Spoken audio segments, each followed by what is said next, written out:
Bienvenidos. Hoy vamos a poner en contexto 4 temas muy importantes para entender lo que está pasando en el mundo. Primero vamos a hablar de Ecuador y la nueva gestión de Daniel Noboa. Y aprovechando que la seguridad ha sido uno de los temas principales de esa campaña, vamos a hablar sobre el problema de seguridad que se vive en América Latina, que se esparce por varios países. Vamos a hablar también de Venezuela y las últimas elecciones regionales, qué consecuencias ha tenido y cómo la oposición ha enfrentado este momento. Y por último vamos a hablar de la actualización de los acuerdos de las conversaciones de paz entre Ucrania y Rusia, a ver si es que han avanzado con respecto a la última vez que conversamos. Pero vamos a comenzar primero con la situación en Ecuador.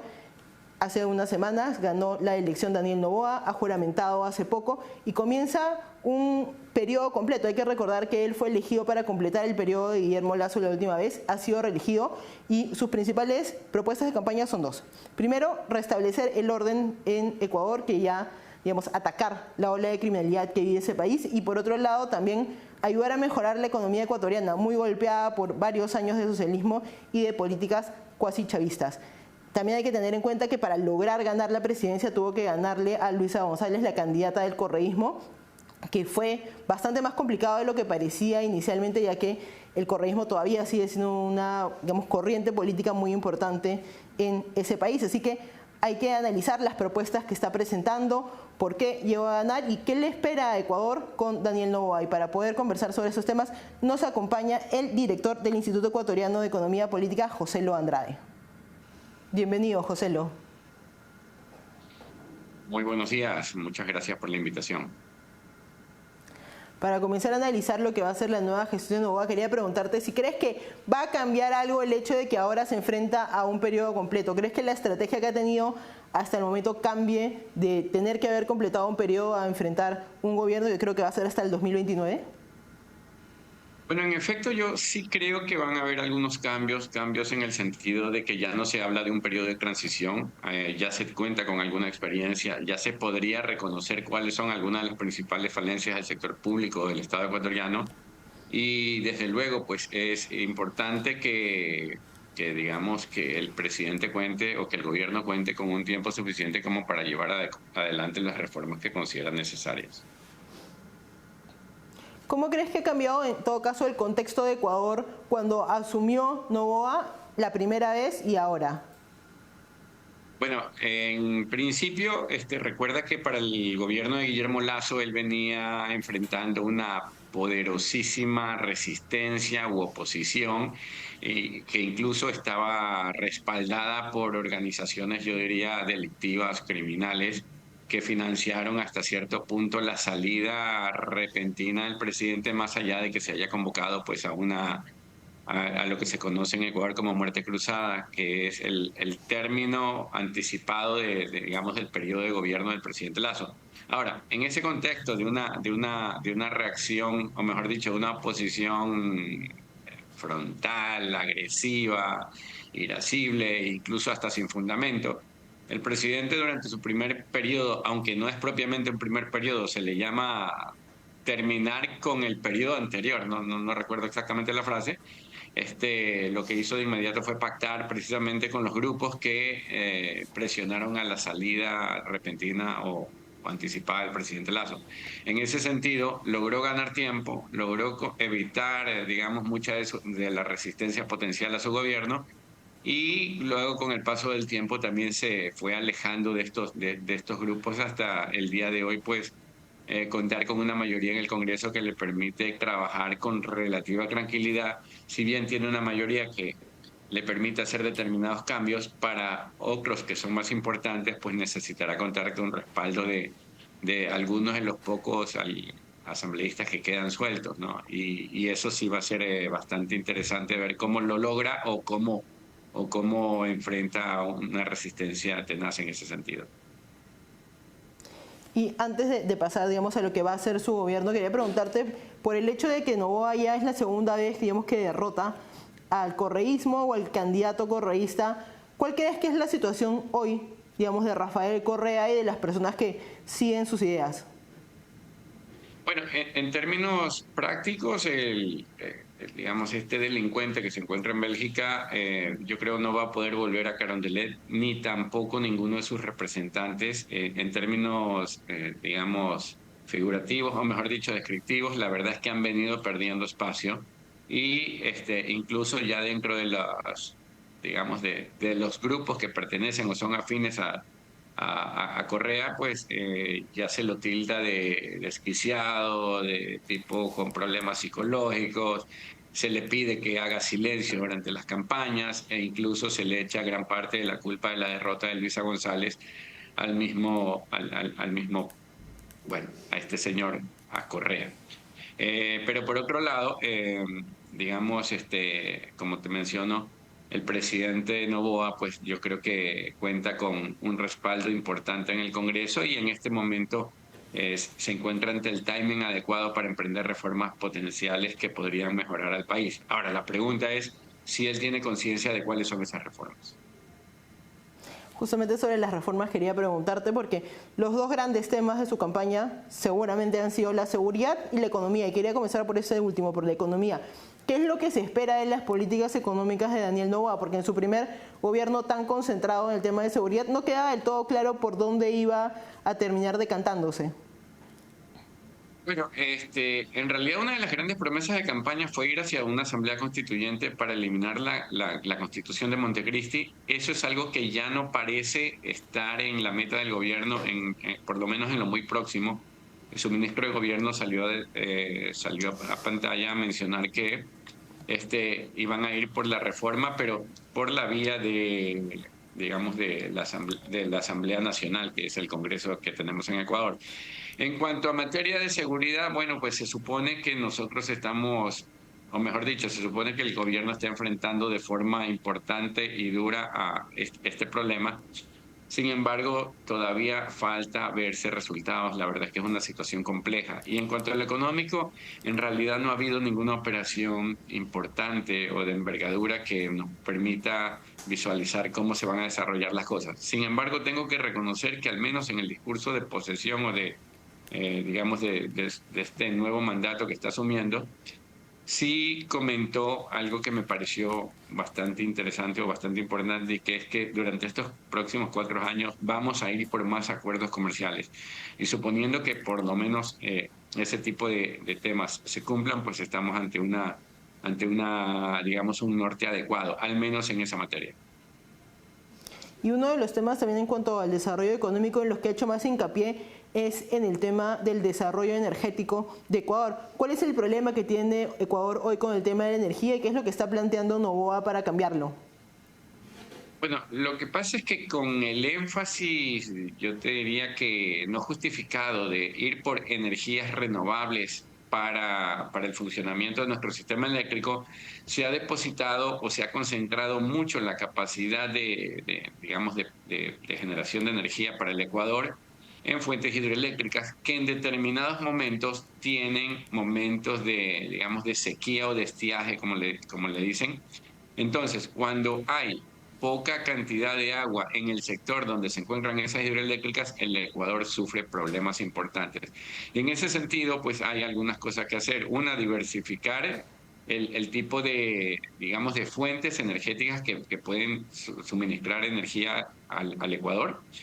Y por otro lado, pues desde luego permitir al sector privado incursionar en materia eléctrica, en la provisión y servicios y generación de energía eléctrica, puesto que nuestra Constitución no lo permitía, y los últimos, digamos, las últimas legislaciones o normativas al respecto están abriendo un poco la puerta para que eso de ahí termine, de forma que, o bueno, no termine, sino que se permita al sector privado actuar en esa línea, porque caso contrario el Estado ecuatoriano no puede hacerlo. Una, no solo porque es un mal administrador y un mal empresario, como todo el mundo sabe, sino porque además no cuenta con los recursos ni para las inversiones ni para el sostenimiento de la infraestructura que ya existe. Se habla de que va a haber nueva inversión en ese sector, se habla de que se va a buscar dentro del sector privado, y eso está bien. Sin embargo, nosotros debemos ir ya hacia la concesión de este tipo de sistemas o hacia la completa privatización del sector en orden a tener resultados más adecuados. ¿Y cuáles crees que son las otras grandes reformas económicas que son urgentes en Ecuador y que Noboa podría comenzar a mover? Bueno, en realidad hay unas reformas que son importantísimas y además urgentes. Necesitamos una reforma dentro del sistema de pensiones, necesitamos atraer banca internacional, necesitamos hacer una reforma del Estado y necesitamos una reforma laboral. Sin embargo, la pregunta es si estas reformas están dentro del radar del presidente, porque, por ejemplo, en una entrevista dada días atrás, él indicó que la reforma laboral va a quedar pendiente y no entiendo cómo puede darse ese tipo de comentarios en el Ecuador cuando tenemos un código laboral de 1938, creo, ya un código laboral ideológico de remate que no va acorde a la realidad y a la vertiginosidad de los cambios que surgen en los mercados internacionales, en los mercados locales incluso, y por otro lado tampoco toma en consideración los apagones que hemos tenido, la inseguridad que hemos tenido, el tema del COVID. O sea, ante esas realidades tan importantes, apagones de hasta 14 horas, inseguridad que hace que los negocios cierren temprano y hasta lo que fue el COVID, pues el código laboral prácticamente no se inmutó. Hubo una ley transitoria que permitía hacer algún tipo de gestión o le daba algún tipo de margen de maniobra al sector privado, pero incluso ese margen de maniobra se acabó con una, digamos, con tirarse abajo esa normativa que había sido transitoria y que más bien debía haberse incorporado de forma permanente al conjunto de normativas del país. La verdad es que yo no visualizo mayor reforma en lo económico por parte del presidente. Se dice que se le va a dar mayor participación al sector privado, pero esos enunciados no terminan de tocar puertos, es decir, no terminan de ser acompañados por los cómo o por las formas en las que este acompañamiento tendría lugar. ¿Qué es lo que ha propuesto Noboa en su campaña y hacia, digamos, con miras a esta nueva gestión en términos de seguridad? Bueno, en esos términos el discurso sigue siendo frontal. Se sigue diciendo de que uno de los principales objetivos del gobierno de Daniel Noboa va a ser el de la lucha contra la inseguridad y combatir a los grupos delincuenciales y el crimen organizado que tenemos en el país. Ahora mismo se está enviando al Congreso un proyecto de ley que apunta a, digamos, yo te diría, violar determinadas garantías constitucionales en orden a buscar teóricamente mayor seguridad para el Ecuador. Sin embargo, este proyecto de ley está siendo criticado por muchos y criticado en el sentido de que, por ejemplo, pueden entrar en tu casa, golpear la puerta, derribarla, llevarte preso sin mayor acusación, sin permiso de juez, sin determinados mecanismos que son parte del proceso natural en cualquier sociedad, ¿no? Yo no discuto la intención de pelear o luchar frontalmente contra la inseguridad, eso hay que hacerlo, pero tampoco se pueden, y no me refiero a violar derechos humanos, que es una frase muy utilizada, sino a violar garantías constitucionales básicas, ¿no? O sea, las garantías civiles de los ciudadanos no pueden ser violentadas en pro de ningún objetivo, porque cuando éstas se violan, pues como dicen, no solamente perdemos libertad, sino también seguridad. O sea, terminas perdiendo la seguridad que pretendías encontrar al violar la libertad de terceros. Es verdad que es necesario ser frontales, ser firmes.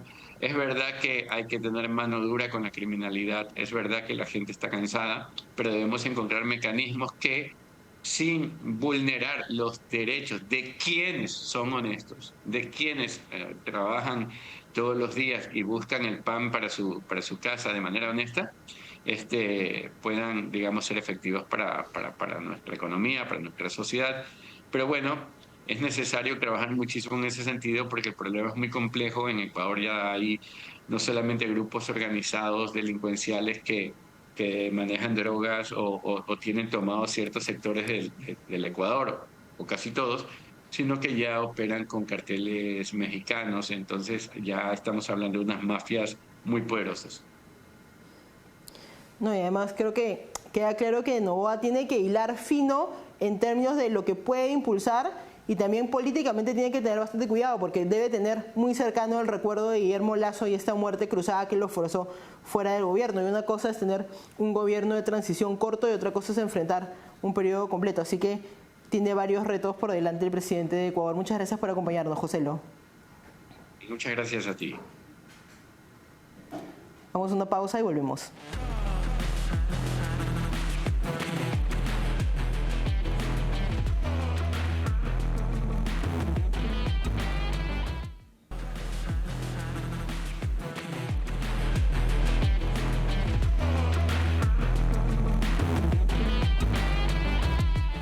Estamos de vuelta y ahora vamos a seguir hablando del tema de seguridad, como hemos conversado, uno de los temas principales de la coyuntura de Ecuador hoy en día, pero también de otros varios países. El Perú está sufriendo una crisis de inseguridad ciudadana, lo mismo pasa con ciertas regiones de Argentina. También cuando hemos conversado con personas en Chile apuntan a que va a ser uno de los principales temas de la próxima elección presidencial.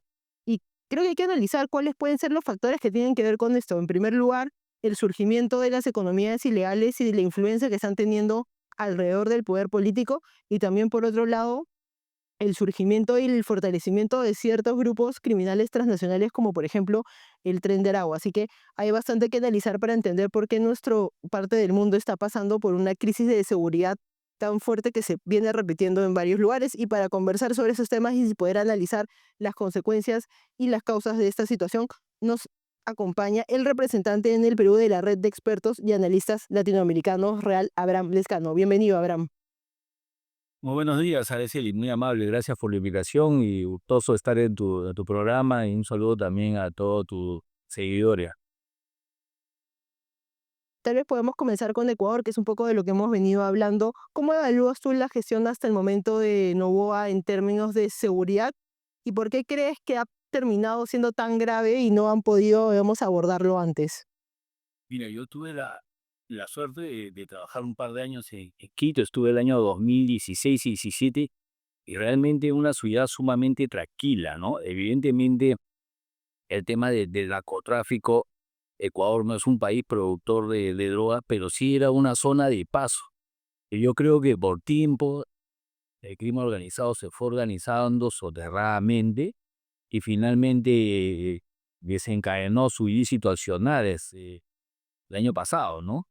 El año pasado ya se empezó a notar, creo que es una tendencia en la región. Creo yo que el actual gobierno está tomando medidas para enfrentarlo, tiene al menos la decisión política, que es lo que a veces se carecen en algunos países, tiene la decisión, ha tomado la decisión política de enfrentarlo, está respaldando a las fuerzas del orden en la lucha contra las mafias internacionales que están operando en su país y que evidentemente hay presencia de organizaciones que van más allá de su frontera. Es una tarea difícil de realizar, sobre todo aquellas que se dan en zonas complejas como están en la línea de frontera, por decir las que están cerca al Perú también, donde está la minería ilegal y son zonas donde muchas veces la presencia del Estado es reducida y operar también demanda todo un sistema logístico para darle continuidad a las operaciones, porque en muchas oportunidades el gobierno interviene, pero es momentáneo. O sea, para ser efectivas esas medidas tienen que ser prolongadas en el tiempo y ser acompañadas por una serie de instrumentos del Estado, porque finalmente lo que hacen en general las Fuerzas Armadas y la Policía es generar una situación de seguridad para que el Estado pueda desarrollar otras de sus capacidades, brindar una mayor presencia y tratar de solucionar el problema de forma integral, ¿no? Pero siempre mirando que estamos combatiendo organizaciones que tienen mucho poder y posiblemente mucho poder también de infiltración en el mismo Estado, ¿no? Por eso que en algunas realidades vemos que es complejo el combatirlos, a veces las fuerzas de seguridad hacen lo suyo, hay capturas, pero rápidamente son puestos en libertad y a veces no lo logramos entender por qué se da esto. Aparentemente porque su poder de penetración que les brinda también esos siguientes recursos que Caltag lo están evidenciando en ese accionar, ¿no? Pero me parece que Ecuador es uno de los países que está tomando muy buenas acciones, pero como te digo, es una tarea que va a demandar buen tiempo. Ningún gobierno, por más que esfuerzo que haga, lo va a solucionar de la noche a la mañana, ¿no? ¿Y por qué crees que se ha, digamos, agravado este tema de la seguridad casi a nivel regional? Porque el tema de Ecuador es claro, en Perú pasa lo mismo, en Chile, pero incluso en países donde la seguridad no necesariamente ha sido un problema como Argentina, se resalta bastante la figura de Patricio Bullrich precisamente porque está abordando el tema de seguridad de forma directa. Entonces, ¿qué crees que ha cambiado en los últimos años para que el tema de la seguridad ciudadana se haya vuelto el tema principal en la región? Yo creo que en los últimos años se está evidenciando gracias a todos los medios de comunicación que existe. Hoy día, cada vez que pasa algún atentado, hay algún acto de crimen organizado, las personas más que ayudas están más preocupadas en filmarlo y comunicarlo. Entonces, situacionalmente, el grueso de la población es más consciente de lo que está pasando. O sea, la dinámica comunicacional es mucho más agresiva. Entonces muchas más personas van tomando conciencia de lo que está sucediendo.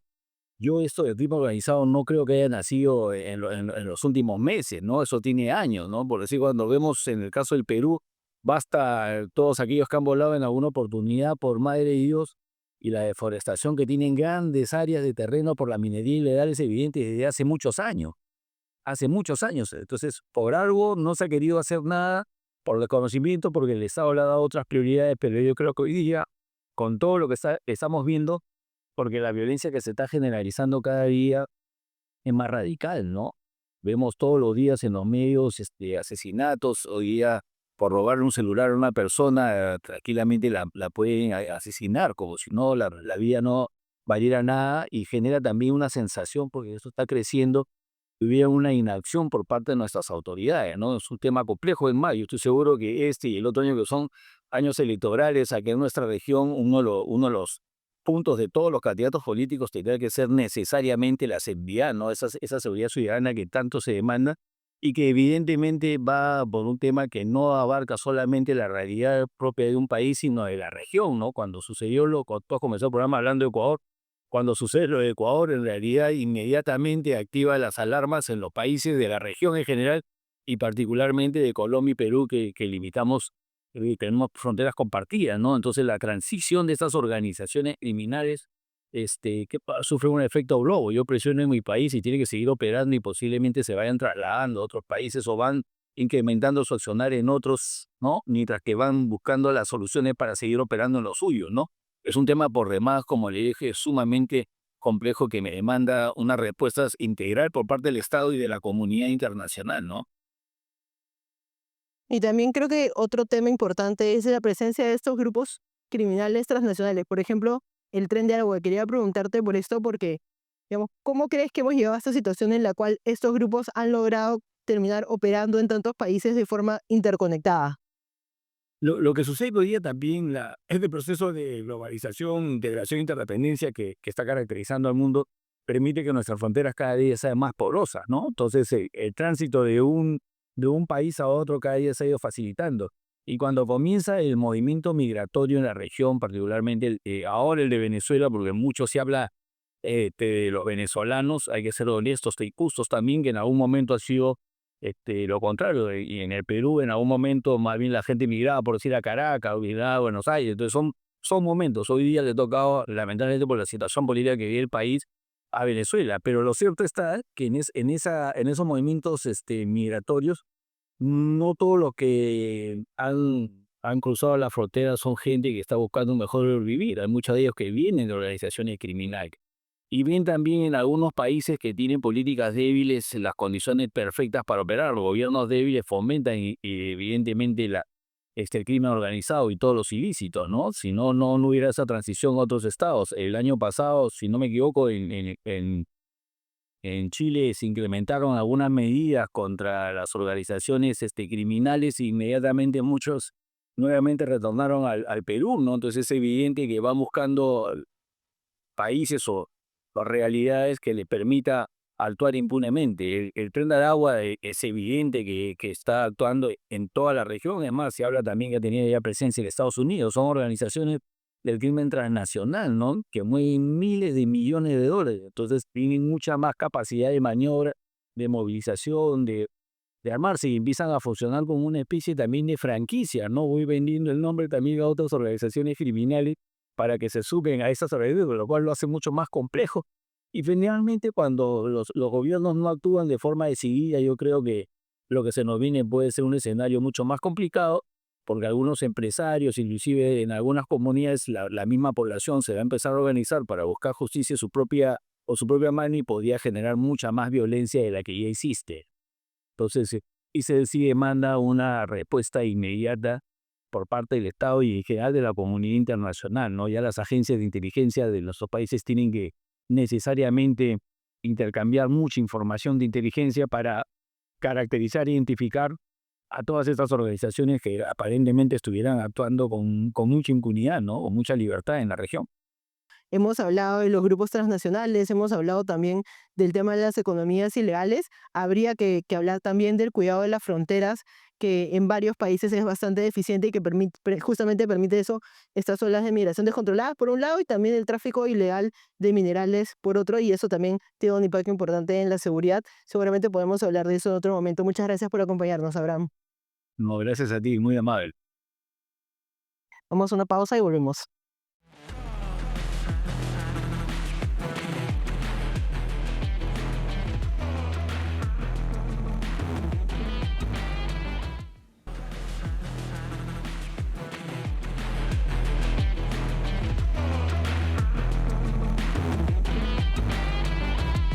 Estamos de vuelta y ahora vamos a hablar sobre la situación en Venezuela, porque la semana pasada se llevaron a cabo algunas elecciones regionales y los resultados creo que han sido bastante claros y fueron adelantados por las imágenes de ese día. Mientras que en las elecciones pasadas habían decenas y miles de personas en las calles, el pasado fin de semana no había nadie. Y esto se confirma cuando uno ve la participación ciudadana de las últimas elecciones convocadas por el chavismo, alrededor del 20% de asistencia, y hay que tener en cuenta que los trabajadores públicos, que son bastantes, las Fuerzas Armadas, la policía, todos ellos están obligados a votar. Así que habría que preguntarse quién, además de los chavistas y los empleados públicos, salieron efectivamente ese día a votar. Y hay creo que 3 cosas que se confirman debido a los resultados electorales. Primero, que el liderazgo de María Corina Machado sigue vigente y ha sido bastante fuerte. Ella dijo no se sale a votar y las personas escucharon, el 80% de los venezolanos no salió a votar. El segundo tema, que los resultados confirman los resultados pasados en los que Edmundo González resultó como presidente de Venezuela. El 80% no votó, parecido al alrededor del 70-75% que respaldó con su voto a Edmundo González. Y por último, que ya se acaba esta idea, tal vez para muchos ya se había acabado antes, pero de Enrique Capriles como líder de la oposición. Se le ha visto el que fue alguna vez uno de los principales líderes de la oposición venezolana aceptando un cargo de manos de los chavistas. Así que hay bastante que hablar en el tema electoral, y también la noticia de Chevron, esta empresa petrolera que ha sido revocada su licencia, pero que se van a mantener algunas condiciones. Ha habido bastante controversia alrededor de la decisión de Trump y la respuesta de María Corina, y para analizar todos esos temas nos acompaña desde Washington, D.C. el analista político César Báez. Bienvenido, César. Muchas gracias por la invitación. Podemos, a ver si nos puedes contextualizar un poco específicamente por qué se llevan a cabo estas elecciones y cómo es que han respondido, digamos, los actores políticos alrededor. Bueno, en primer lugar, en Venezuela correspondía, de acuerdo al calendario constitucional, la realización de estas elecciones regionales para elegir gobernadores y consejos legislativos estatales, y también para elegir a los diputados de la Asamblea Nacional en Venezuela.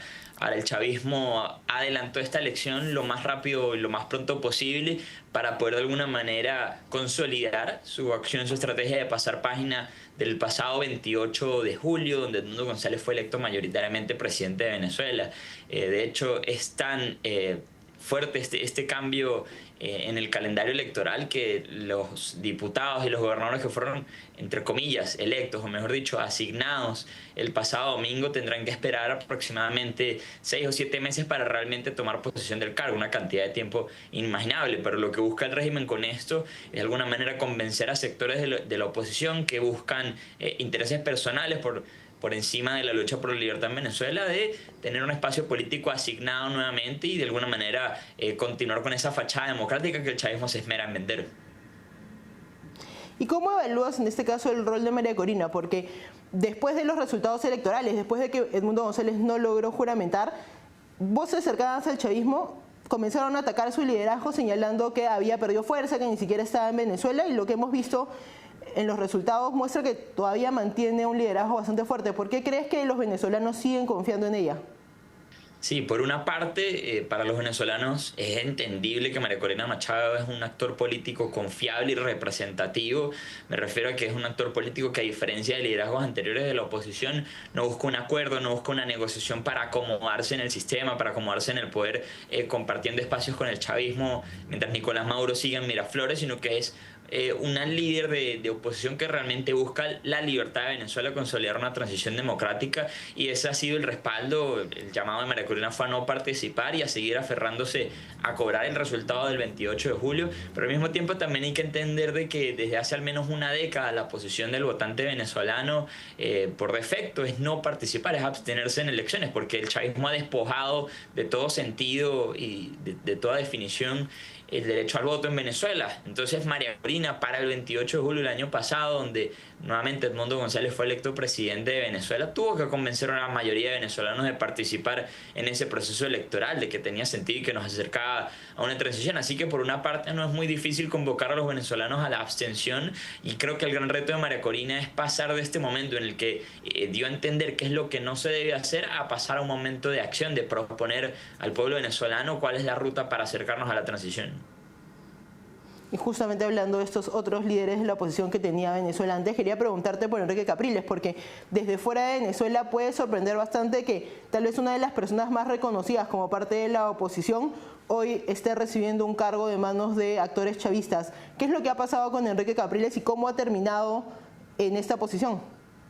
Si recordemos que Capriles fue candidato presidencial de la oposición venezolana no una, sino dos veces. En 2012 se enfrentó a Hugo Chávez, y en 2013 se enfrentó a Nicolás Maduro, luego de la muerte de Chávez, a los meses de haber sido electo. Para muchos venezolanos, Enrique Capriles siempre fue una figura de dudosa confiabilidad, puesto que para la mayoría de venezolanos hay una convicción generalizada de que la oposición ganó las elecciones presidenciales del año 2013, en las que se enfrentó Capriles contra Maduro, y fue Capriles que no tuvo la capacidad suficiente para exigir respeto a esos resultados, o al menos tener pruebas contundentes, como sí las tenemos en el caso del 28 de julio con Edmundo González pues siendo electo presidente. Pero el camino de Capriles es un poco más sinuoso, es un poco más difícil de entender. A mí me gustaría retrotraernos por un momento al año 2023. La oposición venezolana se organizaba para unas elecciones primarias en las que se iba a elegir al líder de la oposición y candidato presidencial. Capriles fue postulado por su partido, pero tuvo una campaña errática, no cuajó con el pueblo venezolano, y él se retira de la primaria, dice que no hay ambiente para realizar la primaria, ni siquiera asistió a los debates en esa primaria, y de alguna manera rompió con lo que la oposición estaba construyendo. Además, el chavismo convocó un referendo consultivo sobre el tema de la Guayana Esequiba en el año 2023, en diciembre, y Capriles acudió a este llamado, mientras que María Corina Machado, como líder ya electa de la oposición, había dicho que no había que participar. Y finalmente se propicia este rompimiento con la convocatoria de elecciones regionales y legislativas, en la que Capriles rompe incluso con su propio partido político, Primero Justicia, y decide participar unilateralmente a las espaldas del liderazgo opositor, a las espaldas del pueblo venezolano, y él fue recompensado con una curul, que es una supuesta diputación nacional. En Venezuela esa figura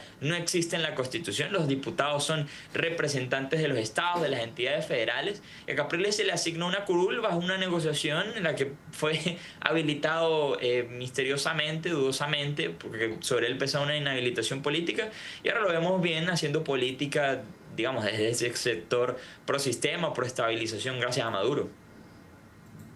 No, y ahora pasando al tema de la licencia de Chevron, que es algo que se ha discutido bastante con respecto al rol que está jugando el gobierno de Donald Trump en toda esta situación de Venezuela, porque ha habido bastante controversia, hubo bastante lobby también para que no se revocara la licencia, se terminó revocando parcialmente. ¿Nos puedes explicar qué es lo que ha pasado con esta licencia y por qué es importante para lo que está pasando en Venezuela? Sí, en la primera administración de Donald Trump, específicamente a partir del año 2018, Estados Unidos impuso una política de sanciones bastante estricta contra el régimen venezolano, buscando pues asfixiar las fuentes de financiamiento que terminan yendo a la corrupción, a la represión, a los centros de tortura en Venezuela, y para eso restringir las operaciones de las petroleras que tenían negocios en Venezuela. En el año 2022 se otorga una licencia bajo la administración Biden para que las empresas petroleras, incluida Chevron en específico, pudieran mantener operaciones e invertir y comercializar el petróleo venezolano. Pero hemos visto que esto, más allá de significar un apoyo para el levantamiento de la economía venezolana, para el mejoramiento de la calidad de vida de los venezolanos, se convirtió más bien en una caja chica, en una fuente de ingresos para el régimen de Maduro, que nuevamente le permite mantener su aparato de corrupción y de represión activo. Ahora, en esta segunda administración Trump, lo que se ha buscado es revocar esta licencia. Hasta ahora se había modificado la licencia del 2022 para que Chevron solo pudiera tener operaciones de cese en Venezuela, y a pesar de que no ha sido publicada, pero tenemos información de que la nueva licencia que prepara la administración Trump solo le permitiría a Chevron operaciones de mantenimiento para no perder sus activos y sus inversiones en Venezuela. Esto es un impacto grandísimo porque Chevron produce aproximadamente 200.000 barriles de petróleo al día para Venezuela. Esto es aproximadamente un 15%, 20% de la producción del país y representa un ingreso para el régimen venezolano de aproximadamente $500 millones al mes. Por tanto, es un impacto tremendo para el régimen de Maduro y por eso ha desatado una ola represiva, de alguna manera en consecuencia de haber perdido esta fuente de financiamiento tan importante. No, y creo que también la respuesta de algunos líderes de oposición ha sido interesante, ¿no? María Corina diciendo, por ejemplo, de que estaba bien que se mantengan las operaciones de mantenimiento porque cuando Venezuela sea libre tendrían que Chevron automáticamente comenzar a trabajar nuevamente para generar estos recursos. Pero ya pasando del caso particular que es Chevron a las empresas privadas, ¿cuál es el rol que están jugando las empresas privadas en mantener el chavismo, digamos, en el Palacio de Miraflores? Sí, esto es muy importante porque el chavismo en algún momento fue un proyecto popular, el chavismo fue un partido político de masas que movilizaba a una parte importante de la población en Venezuela, pero desde hace mucho tiempo lo ha dejado de ser, es extremadamente impopular y hoy en día se mantiene en el poder, por lo que personas como George Aikoff, un venezolano, digamos, caracterizado como un pacto de élites. El chavismo es una coalición de una élite minoritaria que se aferra al poder y tiene como único instrumento de legitimidad la violencia política y la fuerza. Por tanto, la empresa privada, de una manera bastante extraña, termina siendo un eslabón más en la cadena, un régimen socialista para mantenerse en el poder, porque no se puede valer del apoyo popular, no se puede valer únicamente de los militares, sino que intentando diversificar esa coalición dominante, pues lo que se convierte es una especie de régimen de oligarquías en las que personas políticamente conectadas en Venezuela son empresarios para poder proteger así sus activos, sus inversiones, pero terminan haciéndole un favor a un régimen criminal, terminan aliándose con personas responsables de violaciones de derechos humanos, de crímenes de lesa humanidad, y vemos cómo en los últimos años esto ni siquiera se limita a empresarios venezolanos, sino que también vemos algunos empresarios extranjeros, incluso países como España, teniendo grandes inversiones, repito, de una legalidad bastante dudosa en Venezuela, pero sirven para mantener en pie al régimen de Maduro y a su coalición de poder. Y justamente la revocatoria de esta licencia de Chevron, también la salida de las personas, los presos políticos que estaban en la embajada de Argentina, han sido golpes bastante duros para la gestión de Maduro, y eso lo que ha hecho también es aumentar la represión. ¿A qué crees que está apuntando Maduro con este aumento de violencia que hemos visto en las últimas semanas? Bueno, hay que entender que el chavismo entiende la violencia política como un recurso y por tanto sabe que es limitado, que no puede ejercer de manera ilimitada la violencia política contra la oposición. Así que siempre que ven una amenaza inminente, siempre que ven una presión inminente hacia su estabilidad en el poder, el chavismo emplea unas de estas técnicas de razzia represiva, de olas represivas contra activistas, pero hemos visto que en este último caso la ola represiva que se vivió en los días alrededor del 25 de mayo ha sobrepasado cualquier expectativa, no se dirige únicamente a los políticos opositores, también ataca a activistas, a defensores de derechos humanos, a personas que ni siquiera tienen un perfil políticamente activo, personas mayores de más de 80 años han caído presos en los últimos días en Venezuela, incluyendo Juan Pablo Guanipa, una de las personas más cercanas del círculo de confianza de María Corina Machado y líder nacional de la oposición venezolana, pero lo que buscan con esto es desarticular cualquier movimiento que pueda surgir a partir o reivindicando el resultado del 28 de julio, buscan desarticular a la sociedad civil políticamente activa dentro del país y generar este mensaje de, bueno, las personas pueden decidir, o lo que el chavismo pretende imponer para la oposición es un modelo al estilo Capriles, en el que son convenientes para el poder, en el que se les recompensa con espacios políticos si son dóciles con Nicolás Maduro, personas como Juan Pablo Guanipa, que repito, hace unos días cayó preso en esta nueva ola represiva y no se sabe nada de él, ni siquiera se tiene una fe de vida y se le ha asignado un defensor del Estado para llevar su causa. Así que eso es lo que el chavismo pretende imponer. O tienen una vida dócil como la de Capriles o va a haber represión como le ha tocado a Juan Pablo Guanipa. Sí, justamente quiero aprovechar este momento para enviarle mucha fuerza a Juan Pablo y a su familia. Juan Pablo fue entrevistado en este canal varias veces en este programa y siempre ha sido uno de los principales líderes de la oposición y también uno de los más dignos, ¿no? Nunca se escapó de Venezuela, estuvo en la clandestinidad por varios meses, salió a protestar en varias ocasiones y está preso hoy por el simple hecho de que busca la libertad de Venezuela y busca acabar con el chavismo en ese país. Así que mucha fuerza a su familia. Muchas gracias por acompañarnos, César. Gracias por la invitación. Vamos a una pausa y volvemos.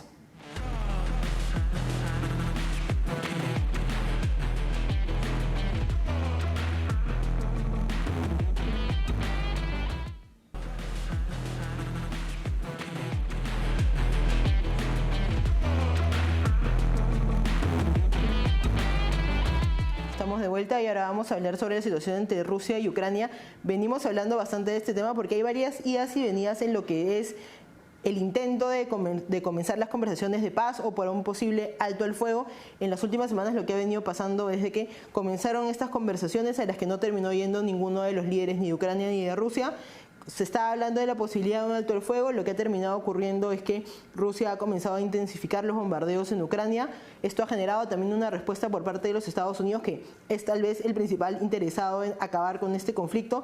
Donald Trump tuvo una conversación con Putin debido a esta situación y lo que ha dicho después es que Rusia está un poco loca si cree que puede continuar con este bombardeo porque la situación es bastante grave y están muriendo muchas personas, tanto del frente de Ucrania como del frente de Rusia, como hemos conversado también bastantes veces en este programa. Lo que ha ocurrido en las últimas horas es que el ministro de Relaciones Exteriores de Rusia ha señalado que tras la conversación entre Putin y Donald Trump la semana pasada, se han comenzado a trabajar en propuestas concretas para lograr algún tipo de acuerdo. Ahora, el problema es que todas las partes involucradas en este conflicto tienen varias condiciones para el acuerdo de paz. Ucrania tiene ciertas condiciones, Rusia tiene ciertas condiciones casi autoexcluyentes, y por otro lado tienes el rol que juega Donald Trump y los Estados Unidos y el rol que juega también la Unión Europea, que ha apoyado bastante a Ucrania durante los últimos meses de conflicto. Entonces habría que ver exactamente si estas conversaciones realmente van a tener algún tipo de producto concreto o si sigue siendo, digamos, una excusa para poder seguir con el conflicto. Es una situación muy compleja, como hemos conversado en muchas oportunidades, y hay que analizar qué es lo que ha ocurrido en las últimas semanas. Y para conversar sobre este tema nos acompaña desde Toulouse, Francia, el geopolitólogo César Sabas. Bienvenido, César, ¿cómo estás? Muchas gracias, Aracelis. Para seguir actualizando este tema de Rusia y Ucrania, quería preguntarte por lo que ha venido pasando en las últimas semanas, porque se hablaba de este acuerdo, digamos, de alto al fuego, de la posibilidad de que se llegue a algo más concreto, pero también Rusia ha comenzado a intensificar sus ataques. ¿Por qué crees que se ha dado esta situación? Bueno, no es que Rusia está atacando más que en veces pasadas. Lo que pasa es que ha habido una degradación de las defensas aéreas ucranianas. Entonces, lógicamente, más misiles entran, impactan, más drones. Los drones rusos suicidas han evolucionado, ahora están volando a una altitud mucho mayor. Entonces, esto está haciendo que la tasa de intercepción, según los propios ucranianos, antes, hasta hace unos 3 meses aproximadamente, eran un 90%, que interceptaba más o menos el 90% de los drones suicidas, y ahora están interceptando nada más el 30%. Entonces, lógicamente, los bombardeos rusos son mucho más efectivos, tienen mayor impacto. Y bueno, los ucranianos lo toman como propaganda para decir en Occidente, oh, miren, esto es todo lo que está pasando, la guerra va mal, Putin nos está bombardeando con todo y necesitamos que ustedes hagan algo. Ya armas se le han dado a Ucrania, asesoramiento se le ha dado a Ucrania, entonces Ucrania está pidiendo más sanciones y sobre todo Ucrania tiene mucho miedo de que haya una especie de acuerdo entre Estados Unidos y Rusia por el cual Estados Unidos termina saliendo del conflicto o dejan a Ucrania en una situación muy desfavorable. Ucrania prefiere que la guerra continúe y si es posible escalarla para ver si Occidente se involucra más aún en el conflicto. Entonces prácticamente Zelensky le está pasando la papa caliente a Donald Trump. Justamente sobre él quiero preguntarte porque parece uno de los más interesados en tratar de llegar a algún acuerdo. Tuvo una conversación con Putin la semana pasada. Trump salió diciendo en redes sociales de que se habían vuelto locos, que estaban jugando con fuego. Ahora el ministro de Relaciones Exteriores de Rusia ha dicho que podrían tratar de presentar propuestas más concretas. ¿Qué es lo que está pasando? ¿Qué lectura tienes tú del rol que está jugando Donald Trump en este conflicto? Bueno, Donald Trump tiene ya como 2 meses lanzando ultimátum a Putin, diciendo que en 2 semanas espera la propuesta de alto fuego a Putin, o si no vienen sanciones. Ya van 2 meses anunciando que en 2 semanas viene algo, y pues nada. Donald Trump está ansioso de salirse del conflicto, ansioso. Y para ello buscó en un primer momento presionar a la parte más débil, que era la ucraniana, sin mucho éxito, y ahora está tratando de presionar a la parte que es más fuerte, que son los rusos, para ver si por ahí tiene algo de éxito, pero yo lo veo muy difícil. Creo que Estados Unidos está empantanado, apoyó a la parte más débil del conflicto, que no tiene ninguna intención de ceder, y la otra parte menos aún tiene intenciones de ceder. Así que Estados Unidos tiene 2 opciones: o se involucra más aún en la guerra, como pasó en Vietnam cuando ganó Nixon. Nixon quería sacar a Estados Unidos de Vietnam, de la guerra de Vietnam. Ya se sabía que esa guerra estaba perdida, pero quería sacarlo en buenos términos, una salida honrosa, honorable. Ya no era posible en ese momento, así que se empantanó todavía más. Entonces Donald Trump tiene la opción o de sacar a Estados Unidos actualmente ya, o de empantanarse más aún, pero viendo el escenario chino, viendo cómo está el Pentágono, que más bien quieren reducir personal en todas partes del mundo, creo que Donald Trump la tiene difícil, y eso lo sabe Putin. Por eso Putin está, digamos, intensificando su ofensiva, y su posición diplomática está cada vez más dura. Hay un reporte de Reuters de las últimas semanas que dice que las 2 condiciones principales para Rusia serían que la OTAN deje de expandirse y mantener, digamos, el control sobre los territorios conquistados. ¿Tú crees que estas son condiciones que Occidente podría aceptar, entendiendo que además podría ser diferente de lo que Donald Trump quiera aceptar a lo que la Unión Europea quiere aceptar? Ese es el problema que tiene Donald Trump, porque Donald Trump podría decir que sí, pero la OTAN decir que no. Si bien Estados Unidos es de lejos el principal patrocinante de la OTAN, las decisiones se toman por unanimidad, y basta con que un país como por ejemplo Polonia, Lituania o Estonia, que son los más antirrusos, diga que no, pues no se va a llegar a un acuerdo. Entonces hay una serie de actores dentro de la OTAN que conspiran para evitar que haya un acuerdo OTAN con Rusia. Son los actores que vienen conspirando desde el 2014, han impedido que se llegue a cualquier tipo de acuerdo. Así que ese acuerdo que están exigiendo los rusos lamentablemente no se va a dar, y Donald Trump no va a poder ponerlo en práctica para finalizar la guerra. Donald Trump le está ofreciendo a los rusos una especie de acuerdo de palabra, pero Putin quiere mucho más. Entonces, o le aceptan las condiciones de forma escrita, o él va a continuar la guerra. Y aquí hay quienes me dicen, pero ¿cuánto más puede durar la guerra? Bueno, hasta que acepten las condiciones de Putin o se extingan rechazándolas.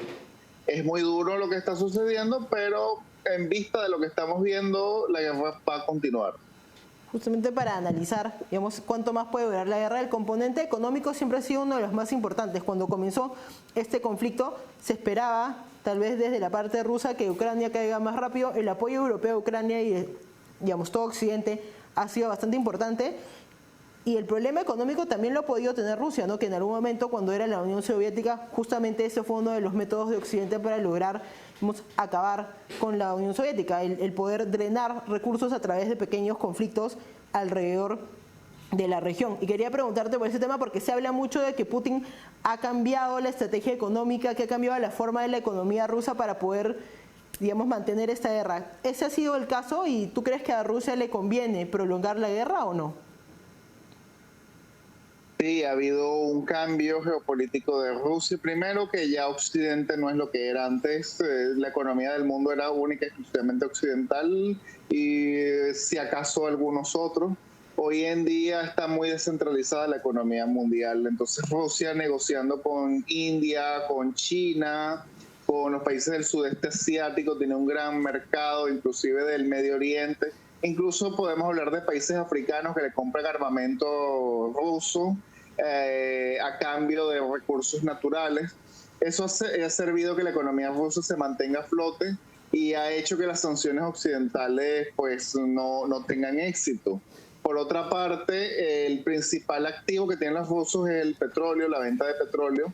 Ha sido imposible para Occidente paralizar la venta de petróleo porque Rusia tiene su propia flota, lo que llaman la flota fantasma, aproximadamente unos 600 barcos petroleros que no están registrados en Occidente que comercializan el petróleo.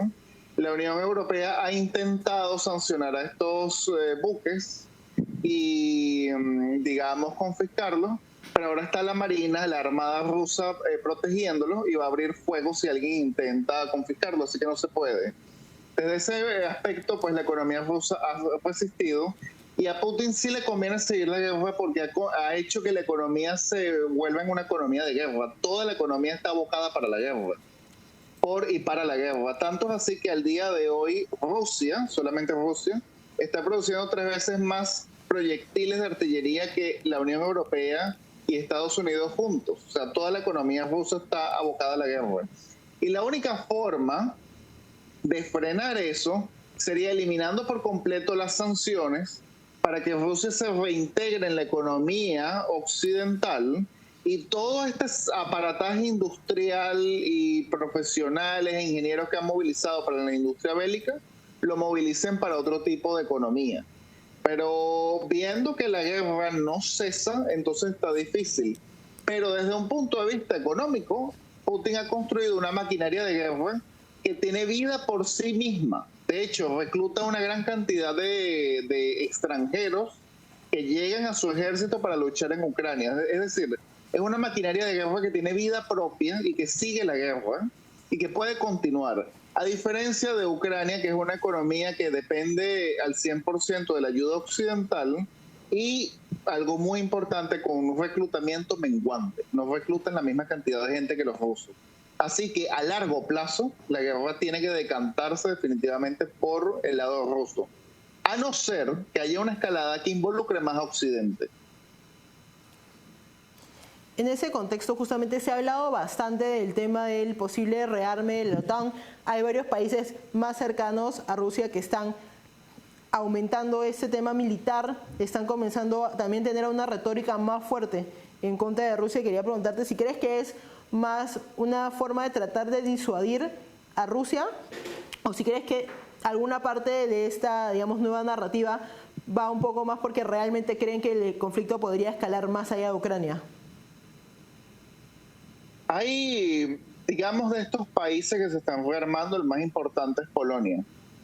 Polonia es el que está construyendo el ejército más grande de Europa a nivel convencional, sin armamento nuclear, y por supuesto que le tienen mucho cuidado a los rusos. Sin embargo, no tienen ninguna intención de entrar en la guerra en Ucrania. Lo ven más como una disuasión. Como que si Rusia gana en Ucrania, podría envalentonarse e ir más allá. Por ejemplo, tomar el Báltico, tomar algunas repúblicas del Báltico. Entonces, en ese caso, los polacos sí actuarían. Por lo que yo he visto y viviendo aquí en Europa y el sentimiento que hay, estos países de Europa del Este creen que va a haber una invasión rusa hacia países de la OTAN, sobre todo los países más débiles, como es el Báltico. Pero no piensan ser los primeros que inicien el conflicto, no piensan enviar tropas a Ucrania, sino están adoptando una posición meramente defensiva. Desde ese punto de vista es probable que el conflicto nunca termine dándose, porque se rearman a un punto de que los rusos no querrán atacarlos y como ellos no van a pasar a las acciones hostiles, podría ser una cortina de acero, un telón de acero como el que hubo durante la Guerra Fría, que al final ninguno de los dos pasó la frontera. Ciertamente el tema del conflicto de Ucrania y Rusia es bastante más complejo de lo que parece a primera vista y hay varios actores y hay varias aristas para las cuales el posible acuerdo de paz o incluso un alto al fuego se ve cada vez más complicado. Muchas gracias por acompañarnos, César. Siempre un gusto, Araceli. Vamos a una pausa y volvemos.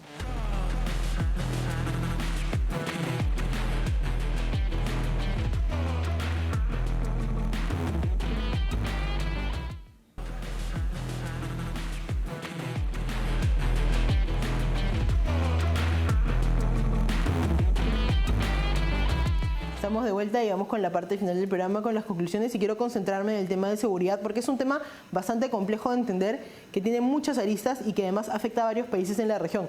y va más allá de los delitos comunes que igual van en crecimiento en varias partes de la región. También estamos hablando del tema de las economías ilegales y la influencia que pueden tener en los círculos de poder. Estamos hablando también de temas tan importantes como el cuidado de fronteras, el tema de los grupos transnacionales que hay de crimen en estos momentos, como el Tren de Aragua que mencionamos. Es un tema bastante difícil de entender y bastante difícil de abordar porque hay varias causas, hay varios temas que tener que abordar y hay temas de los que no se hablan tanto que son fundamentales. Por ejemplo, el tema de la prevención del delito y cuánto invierten los gobiernos en poder lograr esto, además de que las estructuras de los gobiernos además suelen no tener una respuesta tan rápida para los temas de seguridad, que es algo que ya se está comenzando a ver. El tema de seguridad está comenzando a ser clave en todos los procesos electorales en la región y esto también podría apuntar a que haya un tipo de coordinación más estrecha entre los países para poder abordar temas como el tráfico de drogas, el tráfico de minerales ilegal y también el tema de tal vez una migración un poco más controlada que pueda evitar que se esparzan estos grupos criminales como el Tren de Aragua. Eso ha sido todo por hoy. Muchas gracias por acompañarnos.